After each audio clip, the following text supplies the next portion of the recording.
Warriors Corner, please welcome 25th Infantry Division Transformation and Contact and Mobile Brigade Combat Team Implementation, starting now.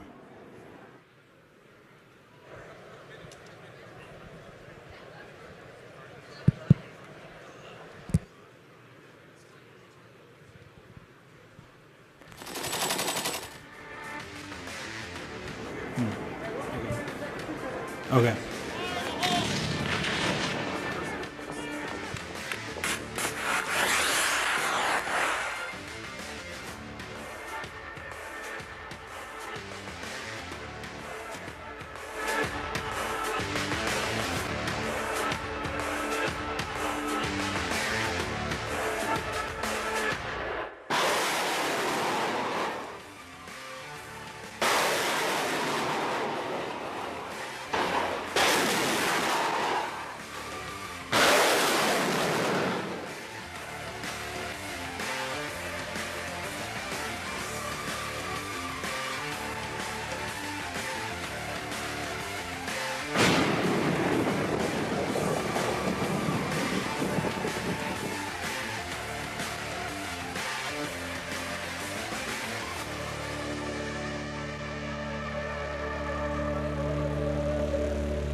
Got the slide.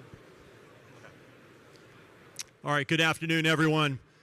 I'm Major General Jay Bartholomews. I'm the commanding general of the 25th Infantry Division and U.S. Army Hawaii. It is a privilege and an honor to join you all here for this Warriors Corner, and perfectly timed as we just left the Eisenhower lunch in which our chief spoke on transformation and contact, which has evolved now into continuous transformation. And so the purpose of this Warriors Corner is to walk through how our Army is transforming across our divisions, and specifically within the 25th Infantry Division and our partnership with the 101st. So I'm joined by my 2nd Mobile Brigade Commander, Colonel Dave Lamborn.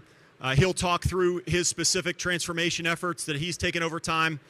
But we've not only been transforming our mobile brigade combat teams, but we've been transforming as an entire division, and the mainstay of that has been our Division Artillery Command, which is commanded by Colonel Dan von Benken. He's going to talk specifically about the journey he's taken. You saw the HIMARS in fire that we've taken. We're the first light division in our Army, first division in our Army, to actually field the HIMARS battalion launcher to transfer cannoneers into rocketeers.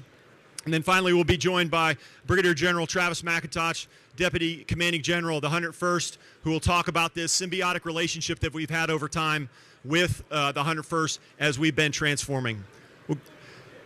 Looking at the top of the slide, you can see where we started. So I came into command 2.5 months ago when Lieutenant General Marcus Evans was in command. He received the call from the Army that we were beginning to transform. Shortly behind 2nd of the 101st, we transformed our 2nd IBCT from to the 25th, our Warrior Brigade, into a light brigade combat team, and shortly into a mobile brigade combat team. A fielding of tens of capabilities, a number of drones that we purchased over time. Much of that work was done by my Command Sergeant Major Curry, who I've joined with today, as well as Command Sergeant Major Guevara, our 2nd Mobile Brigade Command Sergeant Major. The leadership and effort that was done at the brigade combat team level is really what drove us in our training to implement quickly into our Joint Pacific Multinational Readiness Center that we conduct in Hawaii every time in our October-November time period. And then we take those formations through our Combat Training Center, training with our allies and partners, training with the Joint Force, and then we push that capability into the theater in Operation Pathways in support of INDOPACOM and U.S. Army Pacific Command. That's how we set the theater forward. That's how we rehearse, and we ultimately transform in contact in the first island chain. So this all began about 2 years ago, year and a half ago. Dave's going to walk you through his journey in this. Fast forward a year later, we begin to transform our third mobile brigade, who's preparing to go through their combat training center rotation, as well as our DIVARDI and a host of other enabling commands that we stand up within the division. We now have a division engineer battalion that's consolidated. We now have a division signal battalion. And then we have an intelligence and electronic warfare battalion. All those capabilities that have pulled up to the division level with fires, sensing through fires, all going under the Division Artillery Command, commanded by Dan von Benken. He'll talk that journey as well as the receipt of HIMARS, a number of long-range effects, EW, and everything, and how it goes together, how we're going to test those capabilities here in JPMRC. Over 70 technologies that we're going to test, 13 different formations that we're testing, with ultimately the goal of taking that prepared force and all that we've trained and tested and putting it back out in the region for pathways, specifically into the Philippines, for an extended 6-month duration of rehearsals, combat rehearsals, interoperability with the Joint Force, as well as allies and partners. I'll finish with the Secretary of the Army mentioned yesterday during his opening comments that X-Tech Disrupt is going on right now with EW, power generation, counter-UAS, UAS capabilities coming from companies across the floors here that wish to nominate capabilities.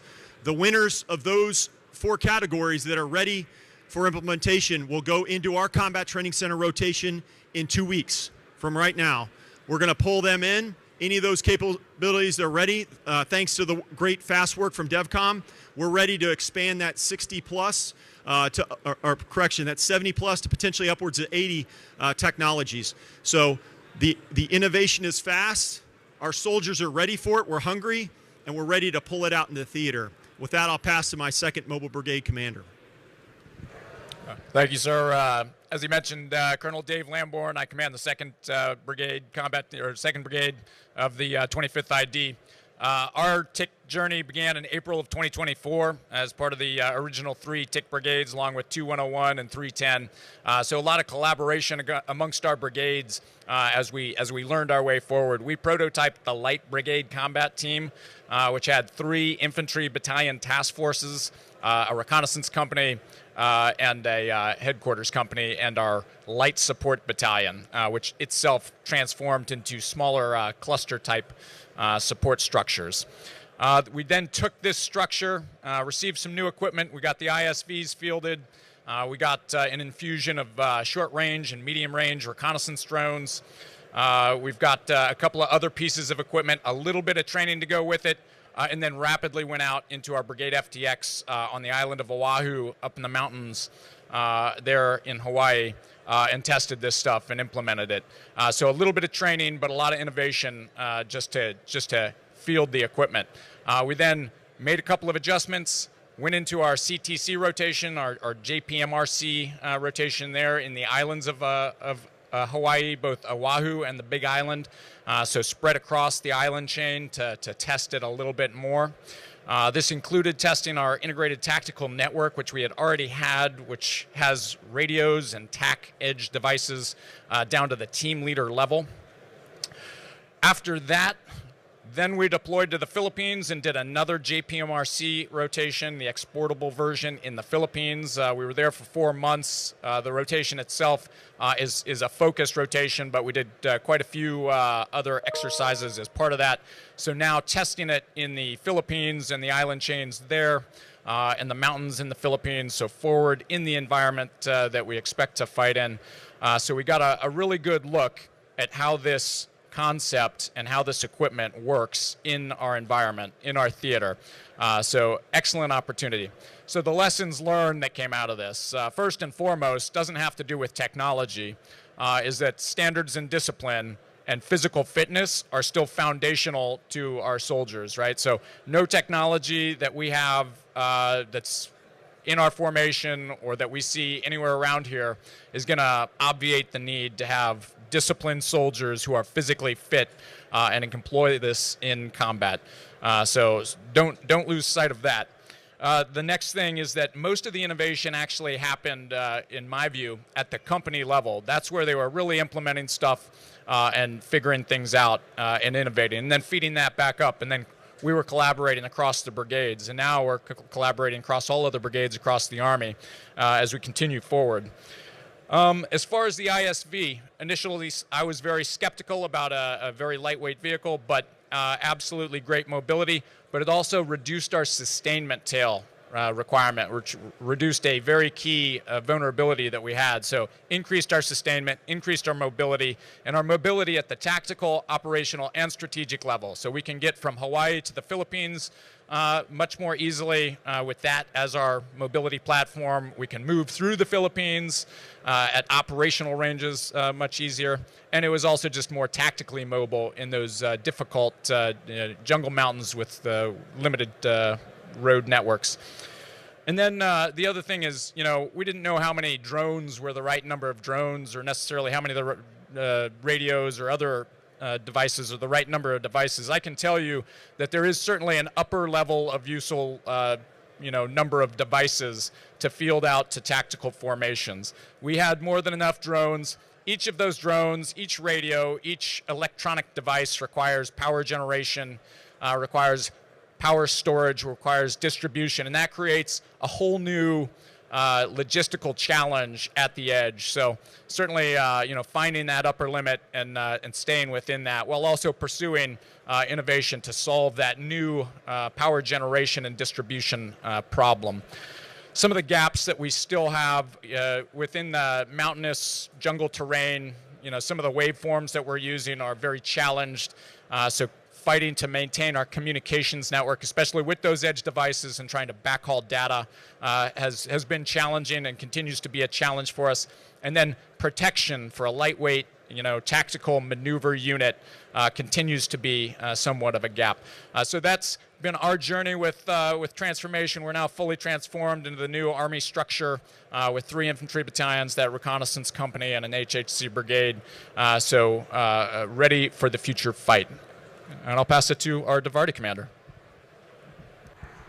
Hey, good afternoon, everybody. My name is Colonel Dan Von Benken, 25th Davarti. The boss talked a little bit earlier about the journey and how you get there. I think our journey was a little asymmetric, a little different than the way Dave started. And it really started with us as a participating member at the CTC rotation last year, and then through the warfighter progression. And the light bulb just went off in our heads and said, we can't do the things that we say we're going to do organically as a division. We have gaps, and so we identified those gaps along the way. And at the same time, TIC 2.0 was starting to come about through the process. And TIC 2.0 for us, we took those gaps, and then we received some guidance from HQDA. And the guidance was to, 1, create a long-range fires battalion, the HIMARS battalion, keep a cannon battalion, but then create a multi-domain fires battalion with launched effects, counter-UAS, and long-range reconnaissance. And the one thing that was added to that was try to keep it at a zero-sum game for personnel. Try to keep the cost at 0 if you can. And we'll get to that kind of in a second. But that's how we got to where we are on the left and right slide. The left is old, the right is new.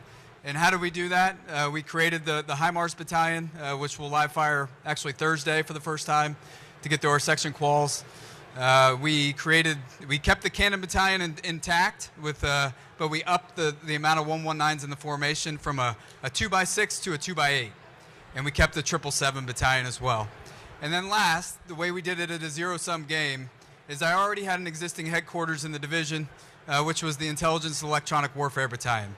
So the long-range reconnaissance, the launched effects, the counter-UAS, that went into that headquarters without having to create a new one at the end of the day. That's how we did it.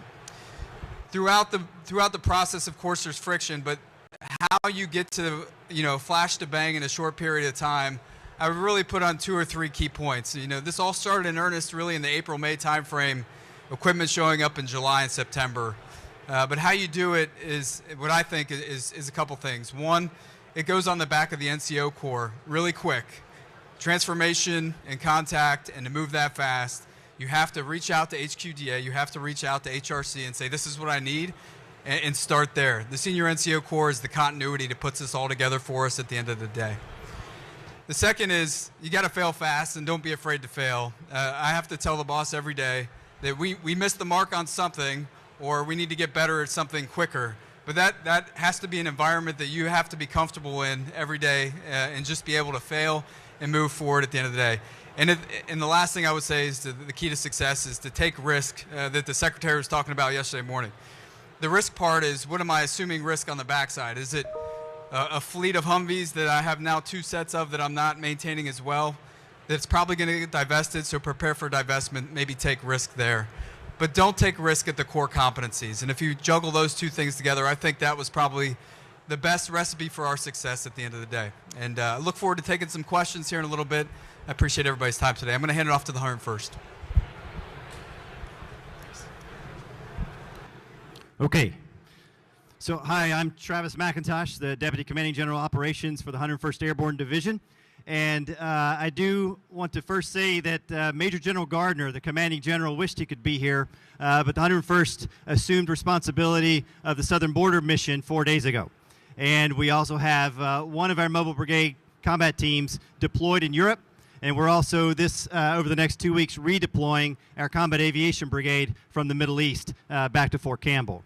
So otherwise, they would be here, and you get a better presentation from our Commanding General, but you've got me, the Deputy, and I'll do my very best to share with you just some opening remarks and then answer your questions. But in the 101st, our culture of innovation fits nicely into the transformation and the continuous transformation. In fact, we stood up, now we're a year and a half into this, the continuing transformation office within our division headquarters. We also have established what we call Eagle Works, which takes the bottom-up innovation within the formation, and then we bring, test, and then also look and take out to industry what we have from Eagle Works. We also recently stood up our Robotics Autonomous Integration Directorate. And if you've seen our small purpose-built attritable system drone that we have here that was manufactured with all 100% Blue List items and 100% soldier assembled, that's up here for your display. But that's an example of our RAID Eagle Works, Eagle Continuous Transformation Office, to stay on top of the transformation. I do want to also tell you maybe just a good news story. The transformation, though we are separated by several thousands of miles, we have a common purpose.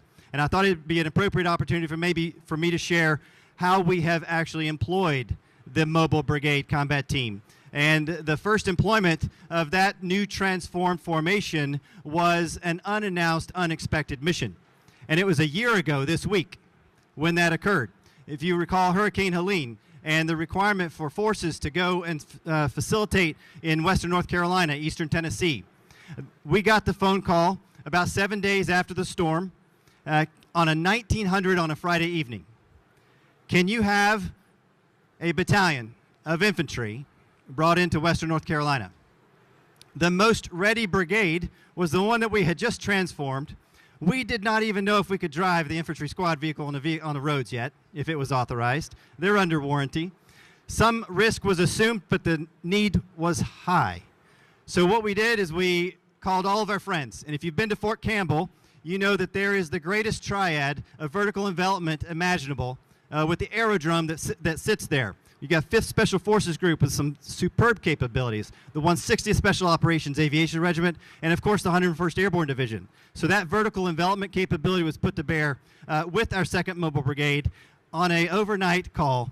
And by 1400 the next day, we were wheels up with an infantry battalion with every helicopter that could fly that next day on its way to western North Carolina, where they then spent the next 3 weeks. Now, to tell the truth, 24 hours after we got the first battalion on the ground, they said, can you have another battalion?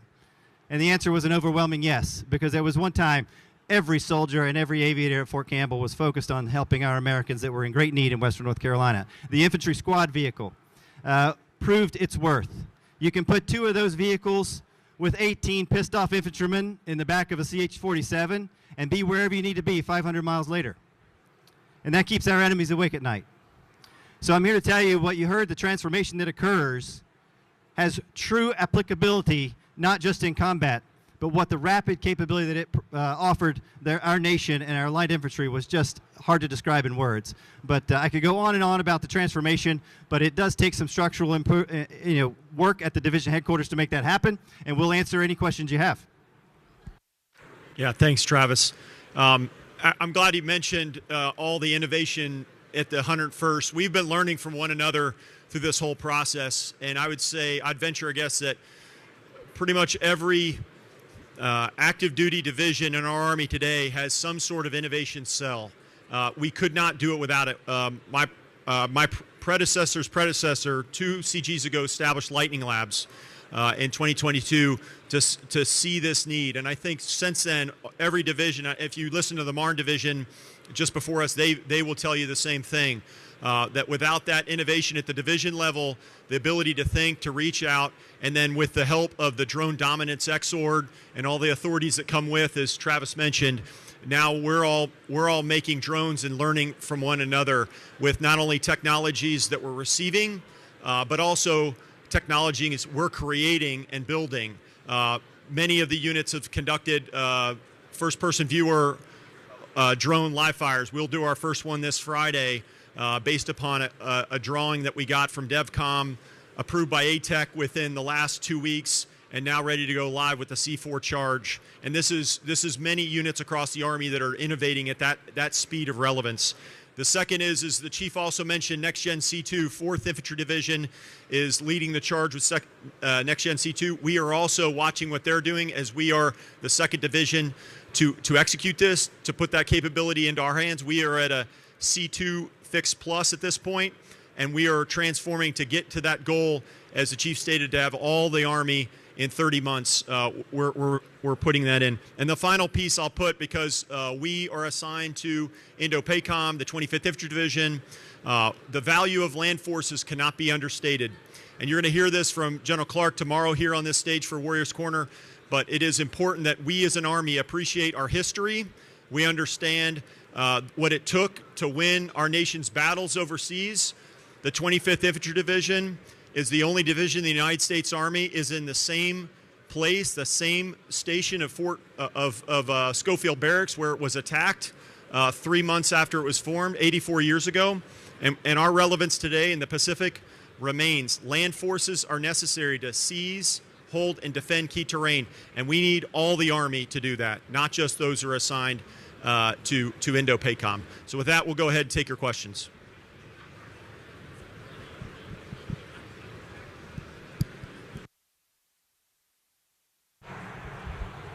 Hello, I'm General Clark, the User Pack Commander. So happy to take your question. I have a question for the leadership of both the 101st, and Travis, thank you for being here, and for Jay. Can you talk about the value of the teamwork, the value of the shared experience, the value of learning and failing quickly, and then sharing those lessons learned with your teammates that are also going through the TIC process? Because I think that's the secret sauce to us being able to move with the speed of relevance that the Chief talks about. So you can give us some specific examples of you all working together and collaboratively to continue to move things forward more quickly than they would be if you were doing it on your own. Sir, what a great question. Thank you. And I'll begin by saying I think there's some communication that has to be flat along the way, and not just between green suit and green suit.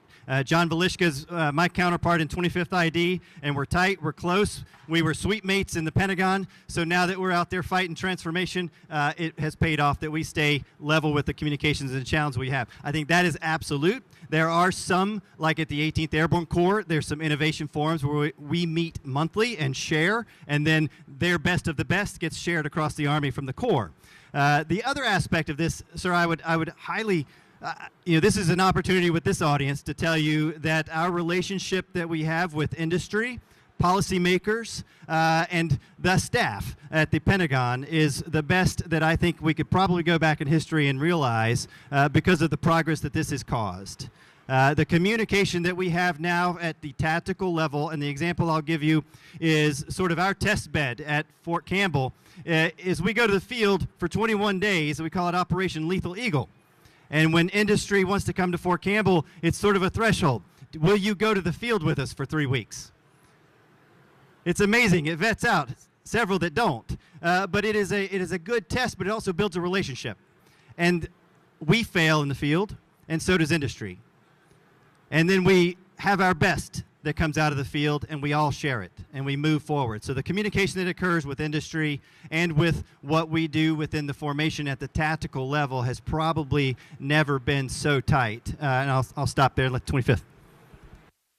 Again, thank you for that question. I will give you 3 examples that I can think of right off the top of my head. The first one is the Multifunctional Reconnaissance Company. So the original design for the Light Brigade Combat Team and the Mobile Brigade Combat Team. So the 2 test bed designs now merged into one, the Mobile Brigade. But that did not have a reconnaissance asset at the brigade level. And the brigade commanders, so James Stoltz, Josh Glonick, and I, all immediately said, no, this is not going to work for us. We tested it in different ways. So James stood up a provisional company. I pulled a company from a battalion up to my level. And Josh Glonick actually tried his rotation without having a brigade level reconnaissance company, but having platoons that he was controlling at the brigade level. And so we took those 3 things from our 3 different perspectives, and we came to the conclusion, yes, we need a reconnaissance company with all these assets. We need a company commander, an experienced one, to control that, to provide that reconnaissance and that strike capability out in front of the battalions to shape there. So that was number 1. Number 2, sir, is the electromagnetic spectrum is increasingly important in modern combat, and what we discovered, and James Stoltz started off with this, was like, hey, how do we operate in this so that we can mask and move and do this? And he came up with some low-cost solutions within his cell, and we got that information and replicated that in Oahu to great success in a very short time period. So that was the next, sir.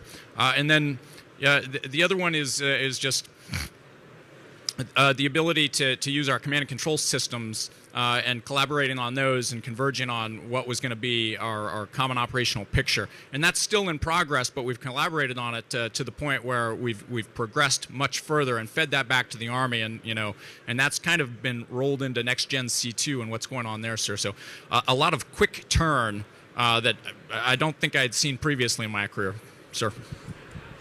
Sir, one final war story since I just took command. Thanks for sending me out there, sir.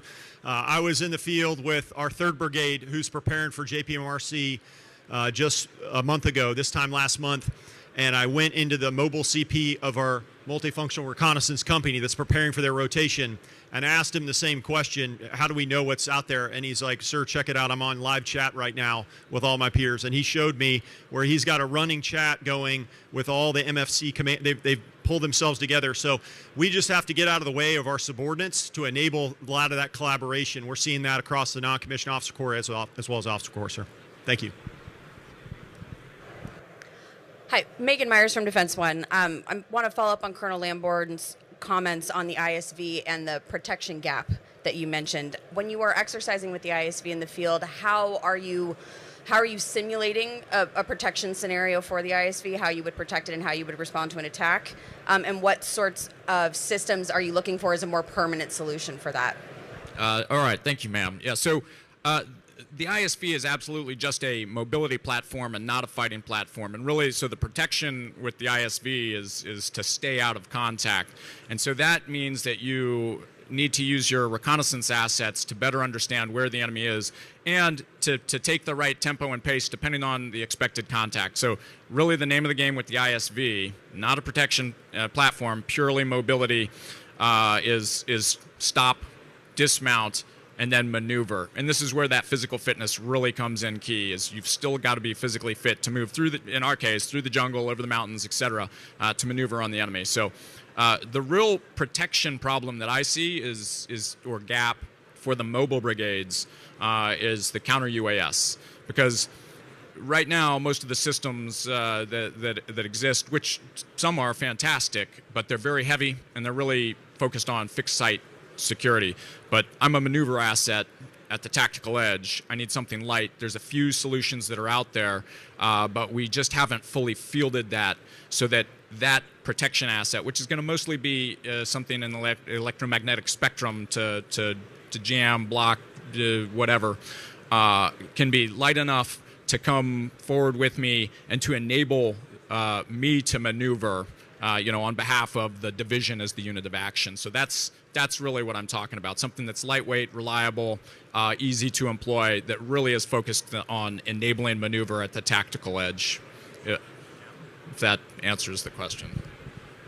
I think the other key is, and you may have noticed from our slides, we look at how we've broken down the categories of see, sense, strike, protect, and deceive. So for the infantry, we need to be, our protection predominantly comes from our field craft and our survivability.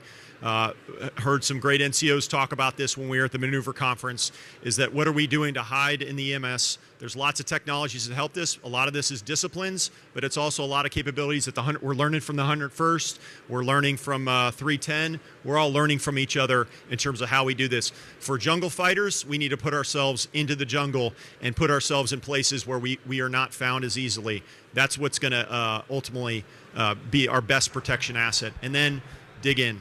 That's what we have to do as an infantry. This is what it's kept us alive. This is what keeps infantrymen alive in the Ukraine. And these are the time-tested truths of our profession that we have to be prepared to execute. Hello, I'm sorry, this is Jeff Schogel, Task and Purpose. Question for the 25th Infantry Division. Can you talk about what the Hawaii Governor's Office has told the Army about what it can do for the community as part of negotiations to renew the lease of the Pohakalua training range? And does the training range's artillery range need to be modified at all now that the division is switching to HIMARS from cannons? Thank you.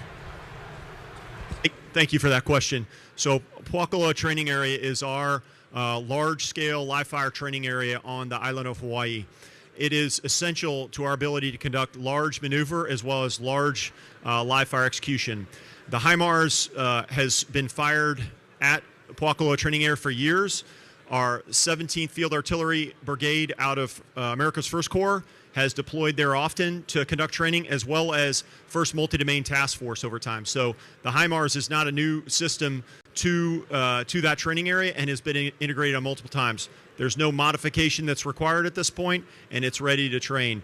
Our relationship with the state of Hawaii is absolutely essential to our ability to train, just as we're there to protect the homeland in the state of Hawaii. And really, the homeland begins in the second island chain in Guam, and with all the confederated states that we are obligated to protect. It's our number one priority is protection of the homeland. Ultimately, the homeland begins west of the international date line. So that carries on to the state of Hawaii, and there's absolutely an appreciation from Governor Green, and the relationship couldn't be better in that sense. Hello, my name's Hope Seck with Military Times. Thank you all for your insights today. This is for, I think, Colonel Lamborn. You mentioned finding the upper limit for how many UAVs to equip a brigade or whatever the unit may be. Can you talk more about what that number is and what finding that limit enables you to do in terms of planning and strategy? Yes, ma'am. So, the foundational unit of the United States Army is the squad, right? And so in our case, the rifle squad. And there's been a lot of talk about, hey, let's get a lot of enablers down to the squad level. And I certainly want to enable squads, but I also don't want to encumber squads. And for me, what I've discovered is, that's the point where if I'm putting too much onto a squad, so now that squad leader has a drone that he's got to control. He's got his 2 fire teams that he's got to control. His fire team leaders now have devices that their heads down like this. That's too much, in my opinion. I want those fire team leaders controlling their riflemen. I want riflemen looking through their sights, shooting accurately. They've already got enough stuff to do with the body armor, with night optics, including thermals and lasers of various types. There's enough stuff for those guys to do. I want them focused, and so I see the upper limit, as the lowest echelon to push these things down to is the platoon level, where now we're integrating all of these assets. And a platoon leader, has typically done that, integrating fire and maneuver at that level. And then the more robust of the items are at the company level. If I as a brigade commander can enable the companies to operate effectively, I think I've done my job right. And so, yeah, those drones, getting them down to the platoon level, but not lower. Getting, so tactical edge devices. A squad leader can have one, but I don't want them down at the team level. That's too much. And by pulling them back up a little bit, I'm also reducing the number of batteries that I gotta have, the number of recharging stations, the distribution of that power, which proved to be a great challenge for us out in a jungle environment, quite frankly. So it helps in two ways. I hope that answers the question. Ma'am, I'll jump in there too. I think the next panel is unleashing drone dominance, and we'll bring it up again. I think we need to bring that up. The average brigade in the 101st has between 300 and 400 drones right now. Now, how many can you effectively employ? Well, that's the decision that brigade commander is standing there saying, do I want him to carry a mortar or do I carry a drone? Do I bring ammunition on the helicopter or do I bring batteries on the helicopter? So there's some technological advancement that needs to occur so that the answer to your question is unlimited, because we need one-to-many operators. We need to not be flying machines. We need to be commanding machines. And that's where I think the answer will be the one we want, which is, yes, we need more. And that maybe help shape the next panel.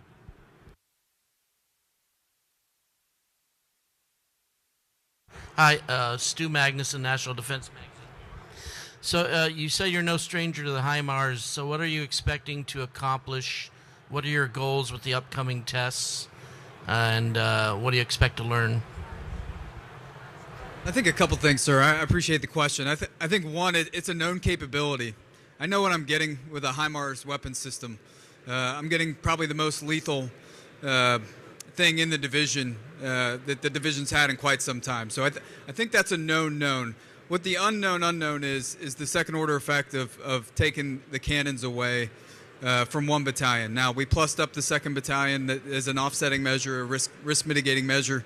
But is it still enough to support a two-brigade fight? We talk about the experimentation and failure and failing fast. I will owe that feedback December 1st coming out of our CTC rotation to General Barthelme's and to the rest of the Army to say whether I think that's enough or not. But there's a lot of mitigating measures in between. We just talked drones. We talked armed drones 5-10 minutes ago. We talked launched effect batteries that now exist in both the mobile brigade as well as in the Divardi. We have a lot of layered effects in there that are offsetting some of those risks on the interim. So I think to answer your question and to bring it full circle, one, I think I know I have the most lethal asset in the division. I think it's a known quantity, but I don't know of the second and third order effects if that's enough to gap that, with all those capabilities, to gap that delta. Does that make sense? Sir, thank you. So this upcoming live fire is to certify the battalion and prepare them to fight.